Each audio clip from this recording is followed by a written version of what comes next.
Ladies and gentlemen, podcasting since 2005. You're listening to Gamertag Radio with your host, podcaster Hall of Famer Danny Pena, the always opinionated Parris Lilly, and from outside of the norm, Peter Toledo. This is Gamertag Radio. Welcome to a brand new episode of Gamertag Radio. And just in a couple of days, we're going to go to E3 2019 live from LA. Stay tuned because we're going to have a lot of content. You can check our past episodes, past coverage from E3 in the previous years. And yeah, we post a lot of content, and I hope you're ready for it. Hope you are ready for it. So I called Parris so we could talk about E3 2019, the good, the bad, predictions, xCloud, Game Pass, Nintendo Switch, Bethesda, Capcom. Yo, we talked about everything in this almost 50-minute conversation, phone conversation. And I'm going to play here only on Gamer Tag Radio. Enjoy. Send us your feedback or questions. Give us a call at 786-273-7GTR. Email us at fanmail@gamertagradio.com or leave a message on speakpipe.com/gamertagradio. Hey. Hey. Hey. Hey. What's up, man? How's everything, man? I'm good. I'm good. I'm recording this right now. It's going to be our last daily conversations until during or after E3. I don't know. I don't know what's going to happen, but yeah. So your thoughts, man? E3 in a couple of days, man. You excited or what? Or what's going on, man? Yeah, I mean, I'm excited for E3. I'm looking forward to seeing what potential surprises still remain. I mean, obviously, we know that a lot of these companies are announcing stuff early. Some things like Watch Dogs 3 got leaked yesterday, so you know that takes away some of the stuff. But I'm excited. I think the big one, obviously, is Xbox, Microsoft with what they're going to do, because they're kind of going to get to own the event since they're going to be the biggest presence that's there. They got a lot of announcements coming, you know, between what they're doing with Project xCloud. I mean, they're on record that they got 14 Xbox exclusive titles they're going to announce. We know the new hardware is coming with Scarlet and Lockhart. Obviously, Game Pass, between that going to PC now, the revamping stuff on the 10. There's a lot of stuff coming from them. So I'm excited to see it.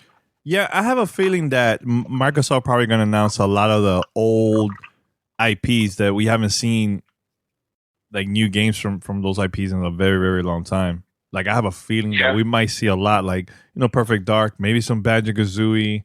But usually when we hear games like that, we think, oh, it's Rare, it's going to work on it. Most likely it's going to be somebody else, another totally different. It won't be Rare. Totally different developers are going to be working on it. Like Battletoads, for example. Rare, you know, has been checking everything out, you know, approving things, but it's a totally different developer that's working on that, you know. So I see that. I could see MechAssault, the return of that. I could see a lot of old IPs to bring back. Any IPs that you would like to see Microsoft to bring back if they do announce it on Sunday? Yeah. You know, my number one is Banjo. That's what I want. Yeah. You think Conquer? That's what I want. Conquer? I don't necessarily know if I need Conquer back. I mean, if it happens, fine, but it's not. It won't be like oh my God, Conquer's back, like super excited. I'm more excited to see a true Banjo like platforming thing, because platformers just simply lack on Xbox. Name me the best platform. What, Cuphead? I think it lacks. Cuphead, right? I think it lacks in gaming. Period, man. Oh well, yeah, that's a whole. The only company that takes advantage of that is Nintendo, and they've been always doing it right. But PlayStation and Xbox, they're lacking on that, man. We see a lot of shooters, RPGs. We see all kinds of genres, but platformers, nah, we don't see that much in both consoles, you know. So, yeah, I would love to see that, man, because honestly, it's cool to create games for mature audience, but man, sometimes I like to play games with my nieces and nephews. Like, I don't want to show them shooters. You know what I'm saying? And that's what Super Lucky Tales was supposed to be, but I mean, that obviously didn't catch on. No, it didn't. But at least they tried. Like, if you don't try, then how you know if you're gonna succeed or not, man? Yeah. So I actually want to spin this into one thing, because this was a conversation that's been happening on Twitter, on my timeline the past few days. I just find it hilarious. Yeah. I had posted that image of the Xbox Game Pass Ultimate, which was hinting at, the PC side, the Xbox side, and gold all wrapped into one. Mm-hmm. And the rumor is that'll be $15 a month if they do that. Yeah. And I'm basically like, you know what? That's a good value. If you do the math on it, it actually is a good value. And I'm like shocked at how many people have been responding to me saying, oh, this isn't worth it. This is not worth it. Xbox doesn't have games that I care about, blah, blah, blah, blah, blah. So my response to that has been, okay, that's fine. Why do you own an Xbox then? If you find no interest in their library, or you're not looking ahead to the future of what they potentially are going to do with all these studios, why do you own an Xbox? I don't get it. You own an Xbox because you want to play Xbox games, right? Mm-hmm. If you do, then how is Game Pass not a value? Because all you got to do is a simple math on it. Even the Game Pass Ultimate at $15, do the math. If I have an Xbox and a PC, let's say I buy one PC game a year, I buy two Xbox games a year, right? That right there is $180. Xbox Live Gold is $60. And I'm doing retail. You're getting discounts. I'm saying you're paying full retail. Xbox Live Gold is $60. That's $240 a year. If you do the math on Game Pass Ultimate, that's $180 a year. You're saving $60 a year, and you're getting all the Xbox games that come out in that year, and you're getting select third-party titles on Xbox and PC. Yep. So how is that not a great value? Yep. And you know what I'm saying? Now, if you have no interest in Xbox games, if you think, oh, Gear sucks, I don't care about Halo, I don't care about any of this stuff, I get it. Then, again, why own an Xbox? Why invest in the Xbox? And I wouldn't. I would just get a PlayStation or just be on PC. Yeah. And go that way. Let's make believe, Parris, that we're not podcasters, we're not content creators. Yeah. Just fans of gaming. And we like the press conference that we get to see on Sunday. And I'm like, wow, all that announcements, all those first party games, the 14 first party games. You know what? I'm going to go to Game Pass. Just with that alone, if it's good content. But still, there's a lot of great games that people have never played. Forza, Horizon, 1, 2, but not the old ones, but like the current ones. The one that came out now for Xbox One. With that alone, that's a lot of content right there, man. You could play Halo. You could play Gears. There's a lot of games, man. For $10 a month. $10 a month. Yeah. How's that a bad thing though? I don't get it. No, we're in agreement. And I get saying, well, hey, if you look at what Xbox has done over this generation, they've not had a lot of compelling games that interest me. 100%. I get that. But you're also saying you have no confidence in them fixing that moving forward. All these studio acquisitions, them putting Halo on the shelf for what will be 5 years before we actually get it again, them reinventing Gears. Obviously, what Forza Horizon's been, it looks like Fable's coming back, Perfect Dark potentially could come back. There's a lot of things that I know, me personally, I'm like, you know what?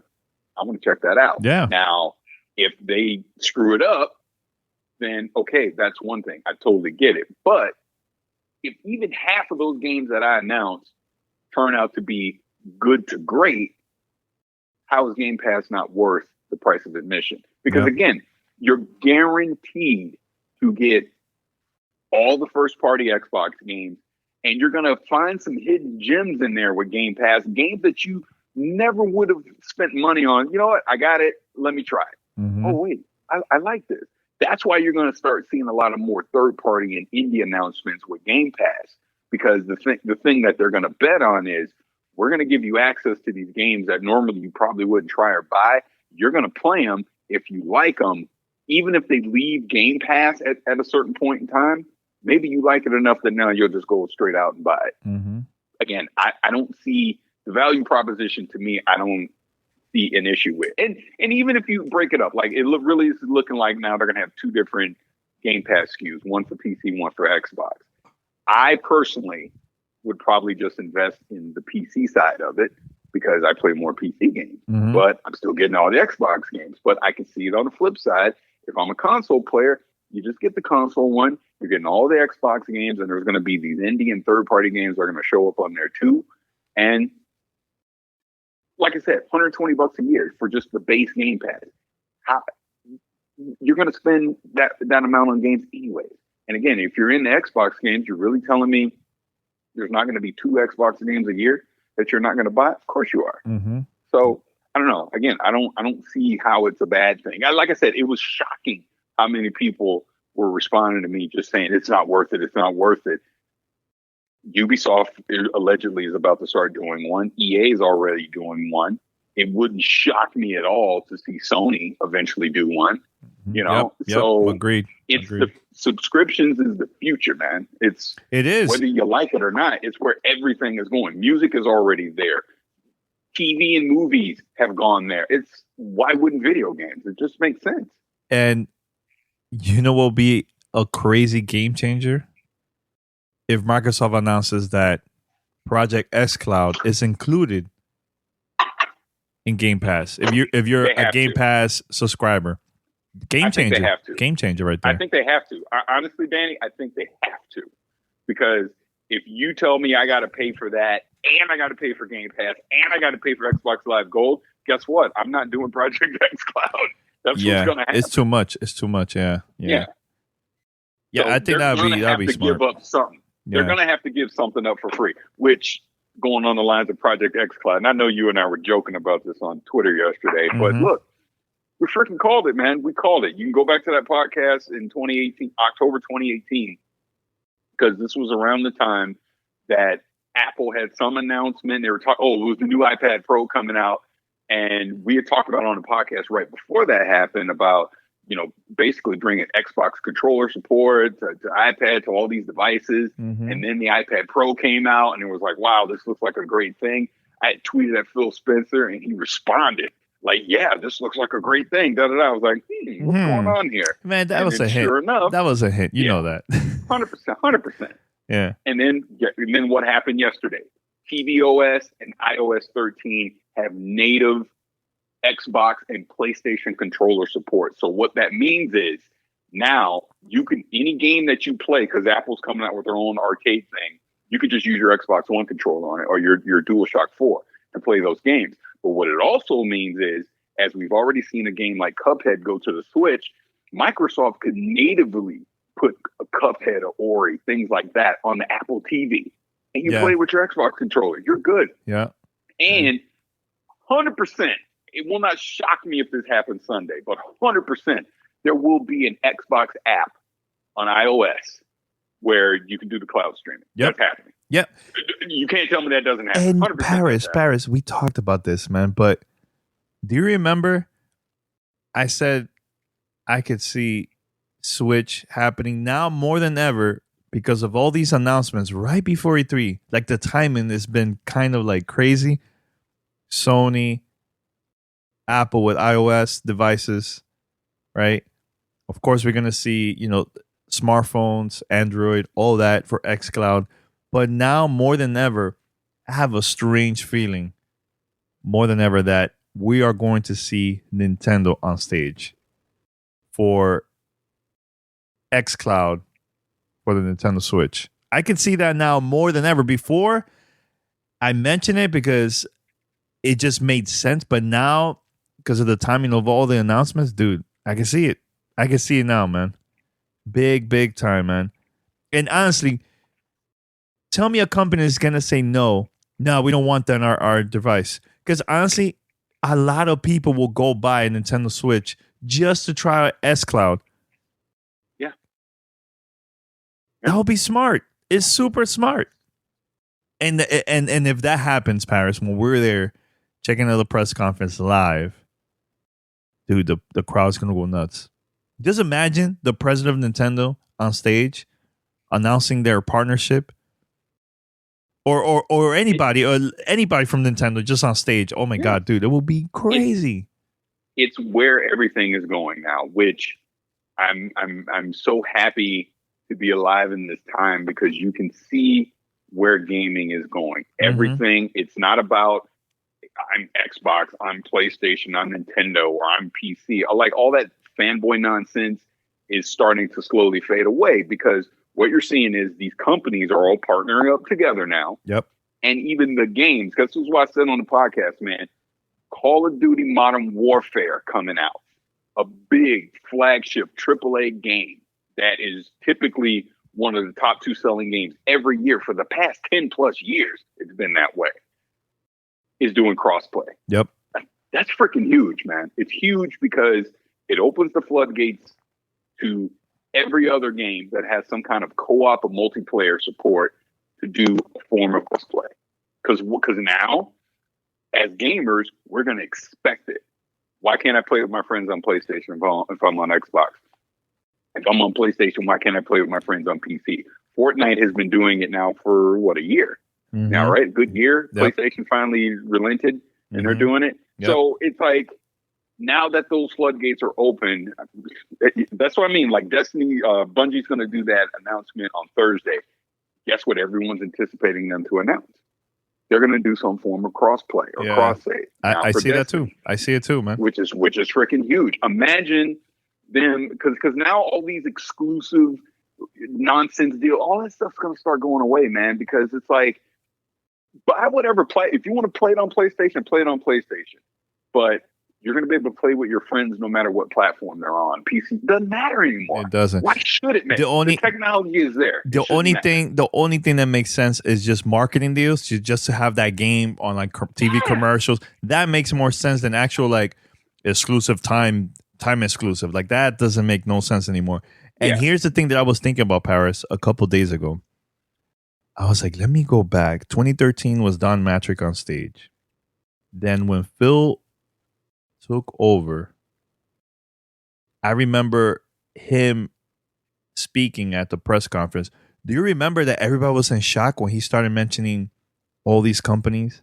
Nintendo, Sony, PlayStation, on stage on a Xbox press conference. Because, look, we're not used to that. At that time, we were like, what is this? This is crazy. Yeah. I think the planning was from the beginning, 2014 or so, when Phil Spencer took over. That's when he wanted this change, man. Forget about the fanboy nonsense. They already got acquired Minecraft, and it's in all platforms. Let's now continue to put more of our products and our services in all platforms.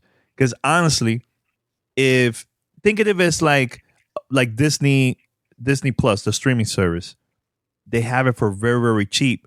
But how long the company said that it's going to take for them to make a profit? I think I see the same exact thing with Xbox. Add xCloud to either Game Pass, which most likely is going to be more Game Pass than Xbox Live Gold. But add it in there and add in every single device. Make it cheap as possible, or don't charge extra. And it's going to take a long time. They have a projection like, okay, we're going to make profit at this time if we do this right. And it'll be even faster on more devices if they have it on smartphones, mobile devices, consoles, everywhere. Apple TV, partnership with Samsung or whoever, Android, Apple, Nintendo, Sony, who knows? And they will make a profit, man. It's been there since the beginning, man, since 2014. Go back, anybody listen, go back, search on YouTube and look for Xbox press conference 2014.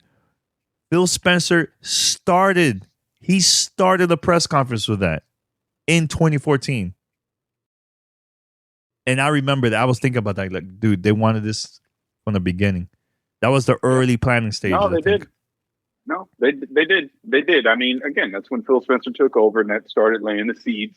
And then, like I said, I think the current path that they're on right now truly started in 2016, because that was when They did the more Windows 10 integration, Xbox Play Anywhere, and it's just been this gradual build to get to where they are. Then, what was it? 2017 was Xbox One X, and then obviously now we're going to get even more hardware, and the cloud stuff is taking off. They're doing even more integration with Windows 10, and they're blurring the lines of it not being about the hardware anymore. And I think that's the biggest message that Xbox is putting out there, which is just going to simply lead the way, is it's not about where you play the game. It's just, hey, are you playing our games? That's all. That's all it should matter at this point. Yeah. It shouldn't matter if I buy a PlayStation, I buy a Switch, PC. Doesn't matter. Just play the games. And that's what Microsoft is headed to. That's what Microsoft as a company is doing, just with subscription services, is the way they're leading all their cloud services now. So it just makes sense. So yeah. I'm excited to see. But the thing that this all comes back to, which has been Microsoft's problem this entire generation, is the games. You got to have the heavy hitting games. You got to have the, oh my God. Look, PlayStation has been kicking their ass when it comes to games that I care about. Because when I look back at this generation, when I think about the top 10 games that I care about in this generation, there's at least 6 PlayStation games that are on there. At least 6. And the rest of them are probably third-party games. Because I cannot, and this is just the God honest truth, there is not a compelling Xbox One exclusive game that I care about this generation. Gears 4 was okay. Forza Horizon maybe the closest for you? Yeah, Horizon's probably the closest, but I almost just, to me, I don't count racing games. But that's just me. Okay. You know what I'm saying? To me, it's a very important game to me, man. Like Horizon. No, it is.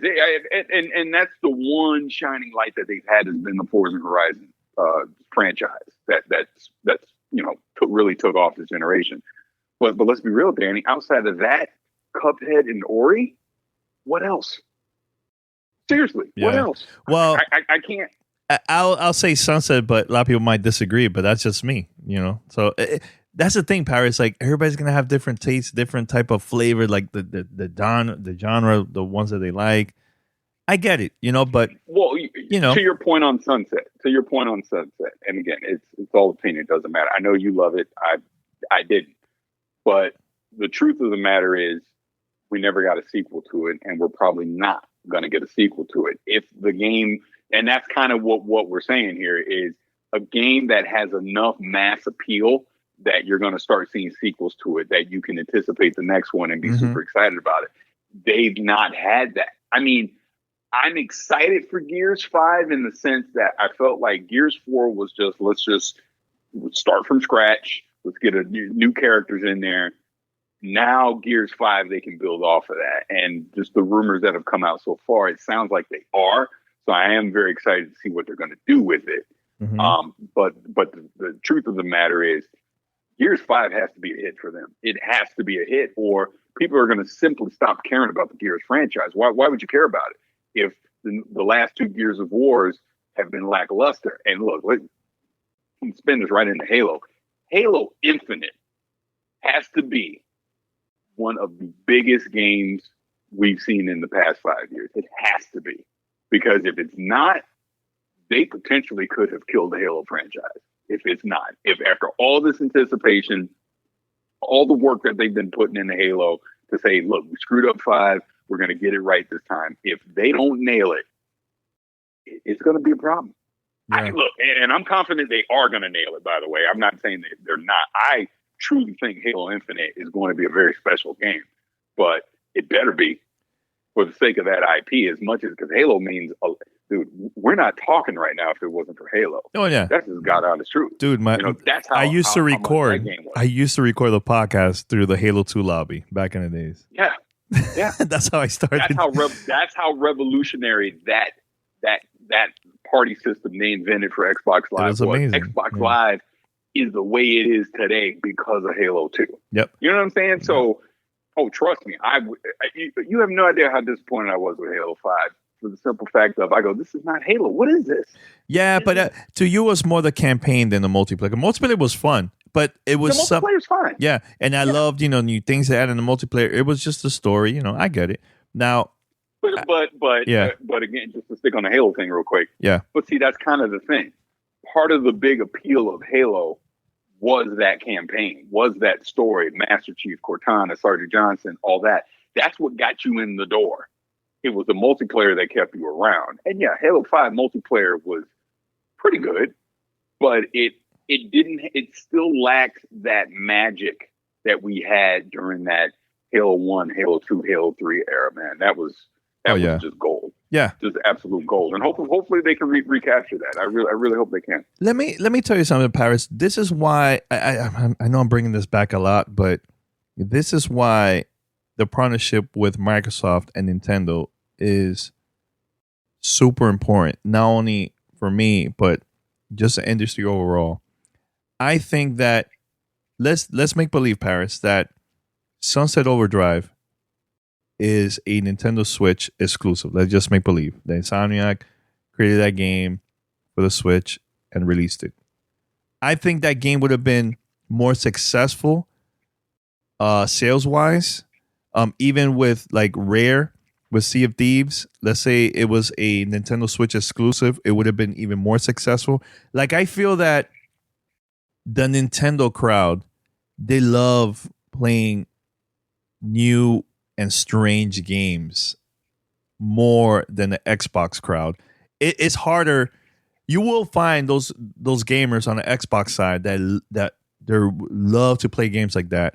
But I think the majority from that side, they rather just play mainstream, Call of Duty or other type of games. My question to you, if these games would have been a Nintendo Switch exclusive, you think would have been a more successful game? I mean, that's hard to say. I don't know. I think it would. I think it would. Personally, it just never appealed to me. It didn't matter the platform it was on. Yeah. I mean, maybe there was more of an audience on the Switch that would have appealed to. Yeah. I definitely wasn't one of them. But this is why I'm mentioning that now. If Microsoft announces a partnership with Nintendo this Sunday, and they have all those games on, let's say, Xbox Game Pass or xCloud, whatever. I don't know how they plan to do. But imagine they announce that. And more Nintendo Switch owners are going to discover games like Sunset Overdrive. Was another one. Any first-party games that wasn't that big. What was the other one too, Parris? That we were kind of excited, and then we played. We were like, kind of like, the what, Recore? Recore. I think if those games are also going to be available on the Switch, a lot of Nintendo Switch. I think you're pushing it. No. But a good game. I'm not saying it's going to get better reviews. I'm not saying that. What I'm saying is more people are going to try it out because now it's available on Game Pass. It's on every system.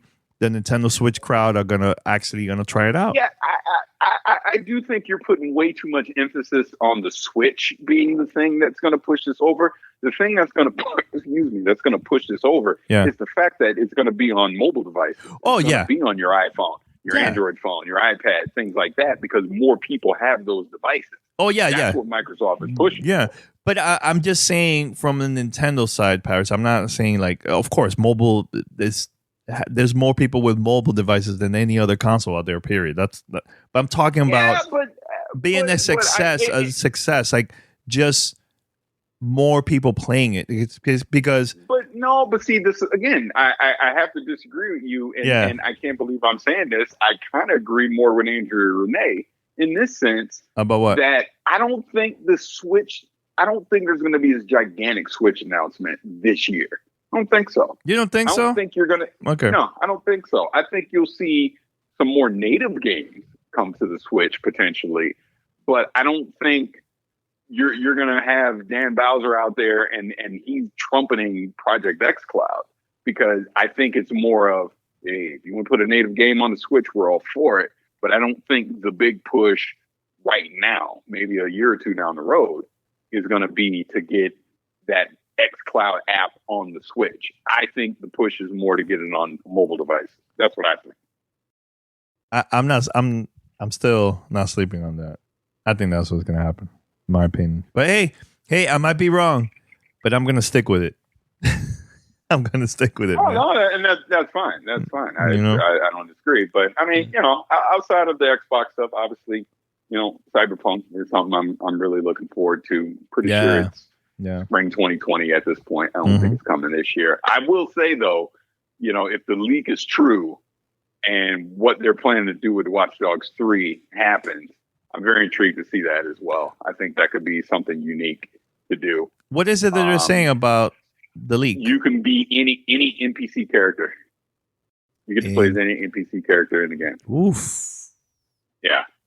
Which kind of sounds like everyone's like, again, it's going to be near future London, kind of not cyberpunk world. I didn't say that, but it's going to be, more advanced technology. And obviously, Watch Dogs is all about hacking and things like that. My guess is everyone's going to be connected through some kind of chip, on some kind of network. And you're basically going to be able to hack into anyone you want at any time when you're in the game and play as them. So I think it can create some unique gameplay loops if they're able to pull it off, if the technology allows it. But, we'll see. We'll see what they announce. I was reading, I think I sent you that article today where I can't remember the name of the website that posted this, but supposedly who? What, Paul Thurrott? You're talking about Windows. Oh, yes. So the rumor is that first party is going to be good. It's going to be decent, right? From Microsoft. But supposedly this is going to be the strongest third party showing in the company's history. Wait, why are we going back to the Xbox? No. I'm just saying third party. I'm talking about third party games. So most likely, of course, Cyberpunk will be there. Watch Dogs, I think, will be a perfect place to announce it, right? At this place, or do you think Ubisoft should save for their show? It wouldn't surprise me to see it get announced at Xbox, and then you get more details, more in depth, at Ubisoft. That's probably what happens. I mean, EA would always do something similar as well, where something would announce at Xbox, and then you go to the EA press conference, you'd get more information there. So I could see that. What are the chances of companies like Warner Brothers, Capcom, maybe Sega, Bethesda announcing new games at the show, or save it for? Again, Bethesda, since they're having their own thing, I don't think they're going to, similar to Ubisoft, they might have an initial announcement, but the bulk of the information will be at theirs. But the rest of them, like Warner Brothers, Sega, and all that, I mean, there's no PlayStation this year. So if you want to get your game announced on a big stage, you're going to have no choice but to do it at Xbox. Yeah, that's true.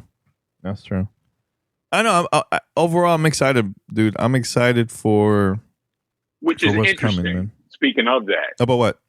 PlayStation obviously has the marketing deal for Call of Duty, so Call of Duty ain't getting announced at Xbox, so there's not going to be a big again, goes back to what I've been arguing forever. There isn't going to be a big E3 press conference announcement for Call of Duty this year. No, they have a meeting room for that.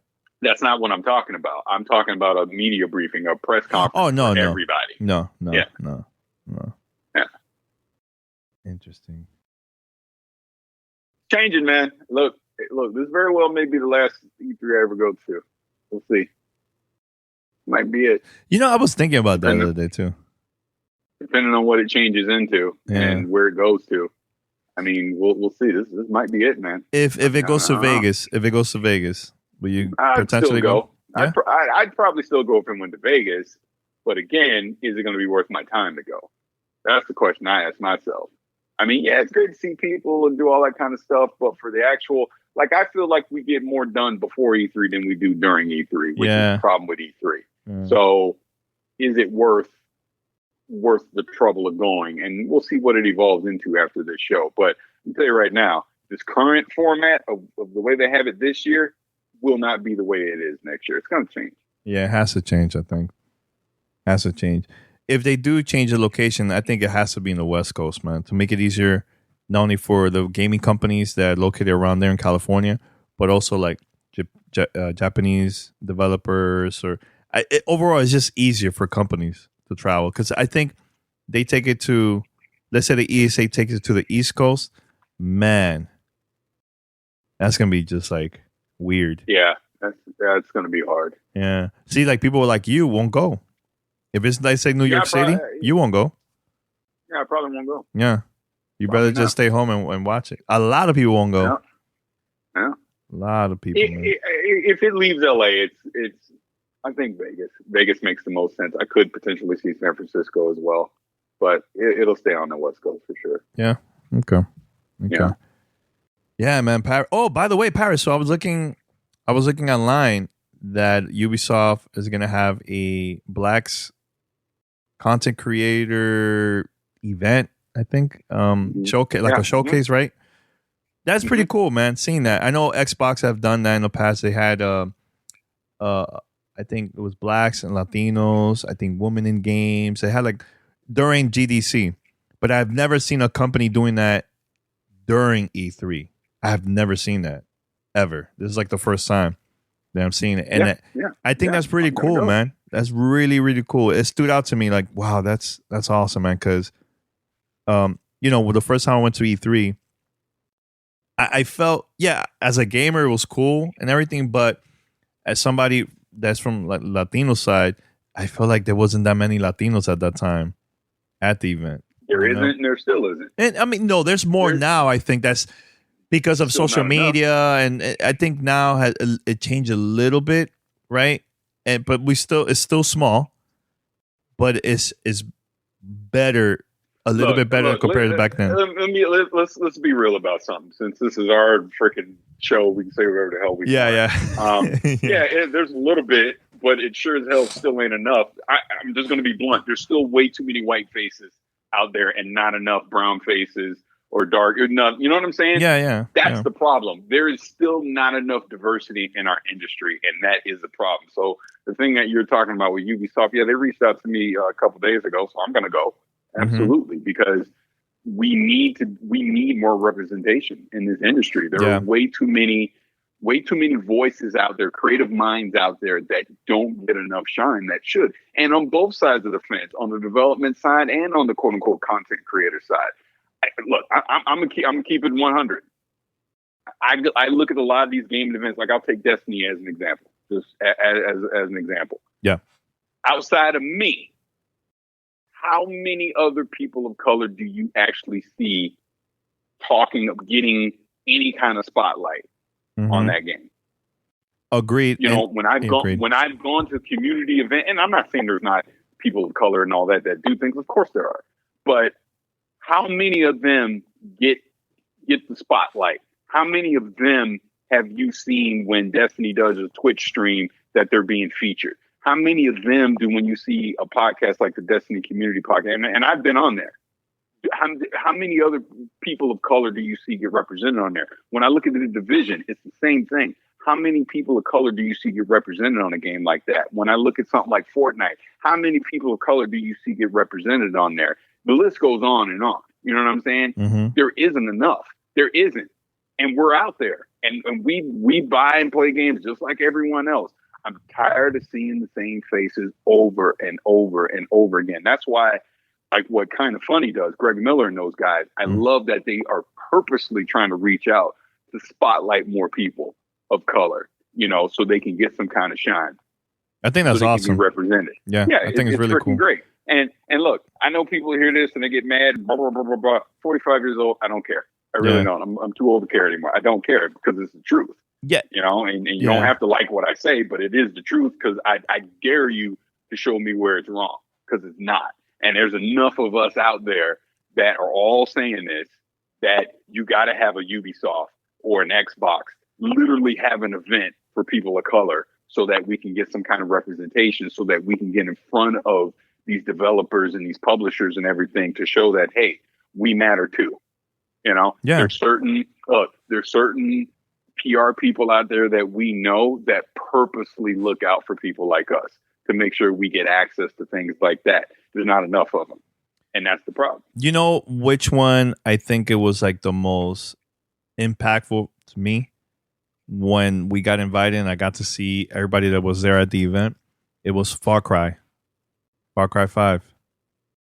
We went there and there was a lot of people of color there, man. It was blacks, Latinos, whites, everybody. Because usually when we go, I'm like the only person of color there, like the only Latino at the events. But that event, I felt like it was well balanced. I was like, wow, this is what I would like to see more in the future. You know, just have and that's the that's the problem. That's the problem. I can give you even a recent example. When I went to that Anthem capture event, hell, even when I went to the quote unquote secret Anthem stuff when we were playtesting and giving our feedback, I'm the only brother there. Actually, that's not true. There was one other. There's only two of us there. What about Battlefield? How was that when you went to Sweden? It was just me and hip hop. It was just me and Hip Hop Gamer. Yeah. And that was a ton of people. We all went out to Sweden. It was just me and Hip Hop Gamer. Yeah. You know what I mean? So, but this is my point. There needs to start being more representation out there, and we get to hear more unique voices and do things, because again, there's a lot of talented people that just simply don't get the opportunity. Because the thing that you and I have been saying since the beginning, that when we started doing all this stuff, is keep your games. I don't need you to give me a free game. Give me access to talk to the people that are making the games. And now we're in such a visual age with video. Give me the opportunity to go to a preview event where I can capture footage that I can edit and put on my Twitch channel or my YouTube channel, and I get to talk about it. Mm-hmm. You know what I'm saying? Yep. That's what it comes down to. Like, I'll even say this. Like, there's certain E3 opportunities. Like, obviously, I'm not going to be at E3 a lot, but there's certain, E3 opportunities where you'll reach out to a PR person and then just crickets. They never get back to you, but because they don't know who you are. But at some point, you got to take a risk on someone, man. You can't just keep going to the same pool of people every freaking time. Yep. Because there's way more voices out there than that. And they don't get the representation that they should get. And I'm saying this as someone who has had way more opportunities than I can ever possibly dream of, right? I'm good. I can walk away from this tomorrow and I've had a good run. I'm happy. I'm done. That's great. But I ain't talking about me. I'm talking about there's way more other people out there that I know that are super talented, that have super great opinions and views on the gaming industry that never get a freaking drop of shine. Yep. And that's the problem. And here's the thing. Absolute problem. I totally 100% agree with you with that, man. I've gotten opportunities back then, but it was because there was people in the industry that found out about us, that did the research, and they wanted to work with us, and they gave us access, not knowing what was going to happen. Imagine, Parris, I'm there doing my thing. I'm getting buzz from like media outlets picking our content up and they're putting on their website and everything, right? And then companies start working with us, right? But there's so many people out there that they don't get that access, and they are great content creators that PR or anybody in the gaming industry that's trying to look for content creators, they don't do their research. I mean, I get it. It's kind of hard sometimes, but they're out there, man. Out there. Do some research, find out on Twitter and social media to find these content creators and give them an opportunity, man.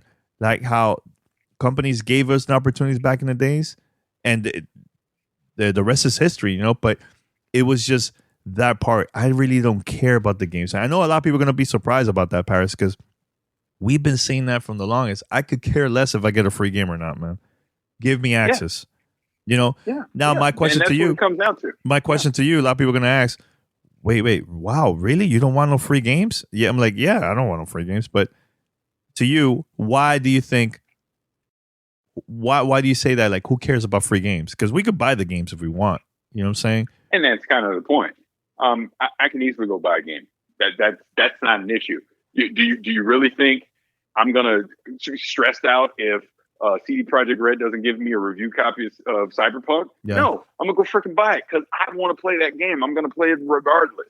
You don't have to send me a free game of that. I don't care.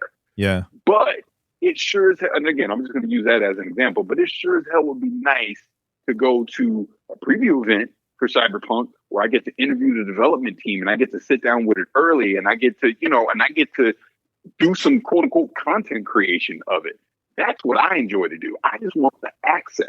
Yeah. That's it. Yep. That's it. The final game, I could care less. I really could, because I will go buy that myself. You know what I'm saying? Perfect example. When Parris came out last year, I said to myself, let me record his reaction. It wasn't paid. It was genuine, keeping it real, 100, like real, a real moment right there. I recorded that video. Parris coming out right after checking out the presentation of Cyberpunk 2077. And it was like, what, maybe a minute long? Maybe a minute and change? I can't remember exactly the time, but that video still to this day, there's people from CD Projekt Red that retweets that. I think some guy randomly asked, what is your favorite E3 gaming moment? Yeah. And the PR for CD Projekt Red for that game retweeted that. I was like, he retweeted my video. And I'm like, wow, people truly love this moment, man. Because it was real. It was real. And it wasn't you trying to get a free game or anything like. It was like, yo, you kept it real right there at the moment. I had no idea you were doing that. I'm just in there just watching it. I mean, it was me and Stein from Xbox. We sit next to each other, or Mixer now, sit next to each other, all hype, watching it, just grin on my face. Yo, I'm just walking out excited. I had no idea you and Pete were even gonna be there. Yeah. And then you just boom, you got the camera in my face, and that was just my instant. Like think about what I said at that time, the way I described it, because that's just how I truly felt. I didn't have any time to think about it or anything. Yeah, that was just right off the top of my head how I felt about the game. But that's kind of the point of what you're bringing up that video. I love doing this. That, just to be blunt, I freaking love doing it. Yeah. Right. Mm-hmm. It ain't about, look, I have enough stresses in my life. I got 3 kids, more, all that stuff. So my number one goal is to take care of them. But the thing that I love to do that puts a smile on my face, obviously talk with you and Pete about gaming, creating videos. Like, I just love to talk about the industry, and we love to try and forecast to the future of what we think is going to happen, things like that. And then I have my go-to games that I absolutely love to just sit down and play. It's because I freaking love this. It ain't about, all right, let me contact Bethesda and see if I can get a free game, because I just need a free game. I don't care about that. If Bethesda has a game that I truly want to play, like Wolfenstein as an example, I'm going to go get Wolfenstein. I'm not going to worry about not getting a review copy for it. That's whatever. Yep. It doesn't matter. So I don't know. And I think a lot of people don't get that or understand that on both sides of the fence. Because I truly do think there's a lot of PR people out there that do think all it is about they just want free games. Yeah. When it's like, no, we just want access. Keep your game. We just want access. You can get that code to someone else. I'm going to give you a perfect example of that, Parris. Real quick. Yeah. But on the flip side of that, we know for a fact there are a lot of people out there that they're just freaking greedy and they're just trying to get games, which hurts us. Yeah. The people that don't want to do that. Mm-hmm. You know what I mean? I agree. Here's a perfect example about that. We get access with Nintendo.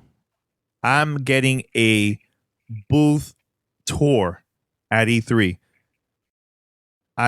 For every year, I always get a booth tour. I'm going to get to play all the games that's going to get announced during Nintendo Direct. Do you think Nintendo's going to send me Mario Maker 2? No, I'm buying it.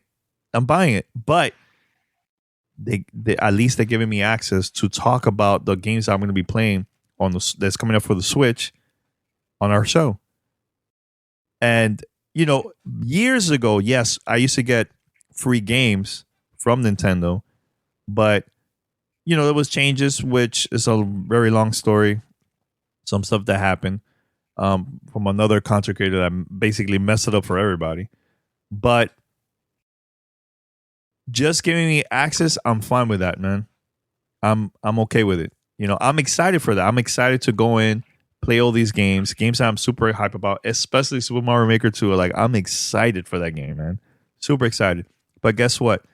After E3, once I get hands on, the first thing I'm going to do, I'm going to pre-order that game because I'm excited. And I don't care that Nintendo's not going to give it to me for free.